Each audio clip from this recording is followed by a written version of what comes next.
बातमी मुंबईतून आहे। मुंबईच्या वाकोला इथल्या पश्चिम द्रुतगती मार्गावरील सर्व्हिस रोडचे खड्डे एनडीटीव्ही मराठीनं दुचाकीवर प्रवास करून दाखवलेत। रोज नागरिक इथून प्रवास करताना स्वतःची कंबर आणि गाडी खराब करून घेतात। याची प्रचिती आमचे प्रतिनिधी ऋतिक गणकवार यांनाही आली। आपण पाहूयात।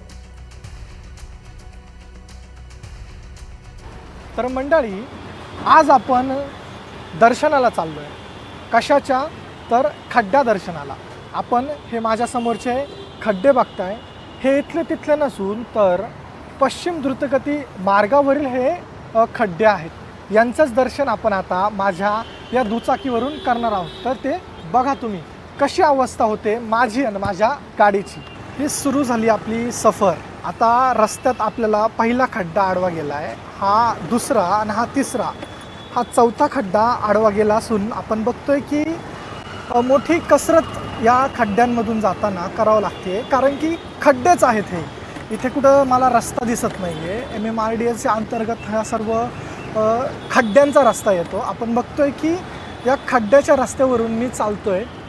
हे बघा, उजवीकडे खड्डा, डावीकडे खड्डा, मध्ये खड्डा, खड्डा खड्डा खड्डा।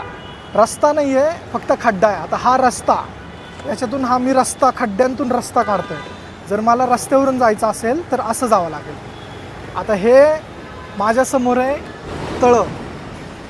आता आपण तळं बघू शकतो, किती मोठं तळं आहे। या तळ्याचा फायदा आहे, हा तळ्याचा फायदा म्हणजे आपल्याला फुकटात डेंग्यू होतील, आपल्याला आपल्या परिसरात दुर्गंधी पसरेल आणि याच्यामुळं रोगराई वाढेल। या तळ्याचा फायदा आहे। याच्यामुळं डॉक्टरांचा बिझनेस होतो आणि नागरिकांची खिशे रिकामी होतात। अशी या तळ्याची खासियत आहे। आणि इथं तिथं नाही, मेन रस्ता आहे आणि ह्या रस्त्यात हे मोठं तळं जे आहे ते साचल्याचं आपल्याला पाहायला मिळतं आहे।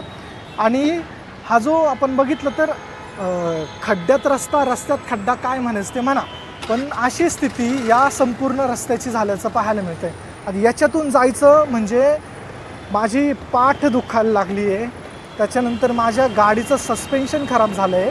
बघा, ही अवस्था आहे रस्त्याची। हे दुसरं तळं, एकदम भलं मोठं हे तळं आहे आणि या तळ्यातून गाडी मला काढावं लागते आहे। हा रस्ता जो आहे तो मी सध्या वाकोला सांताक्रूज परिसरामध्ये आहे।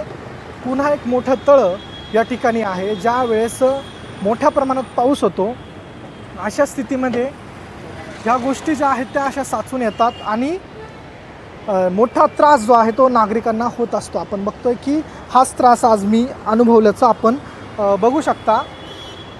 रस्त्यात खड्डा की खड्ड्यात रस्ता, याचा शोध आपण या ठिकाणी लावलेला आहे।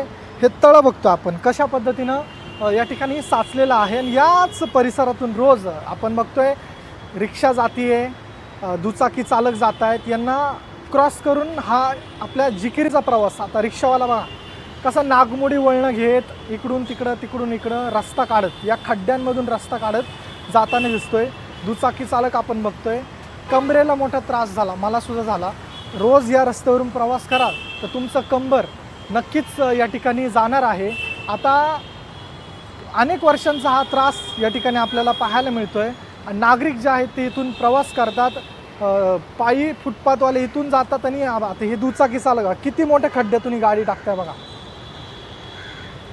हा त्रास जो आहे तो या ठिकाणच्या नागरिकांना रोजचाच आहे। आणि इथे तिथे नाही, हा आपण वेस्टर्न एक्सप्रेस हायवे म्हणतो, मुंबईत हा महत्त्वाचा हायवे आहे आणि त्याच्याच बाजूची ही स्थिती आहे। गाड्यांचं आपण बघितलं तर रस्ता जो आहे तो त्यांना खड्ड्यातून रस्ता काढावा लागतोय, अशी स्थिती या ठिकाणी दिसून येते। माझं तर कंबरडं मोडलं, मात्र सामान्य नागरिक मी सांगू शकतो, पण सामान्य नागरिक कोणाला सांगणार हा प्रश्न आहे। कॅमेरा पर्सन प्रणित थाटेसह ऋतिक गणकवार, NDTV मराठी, मुंबई।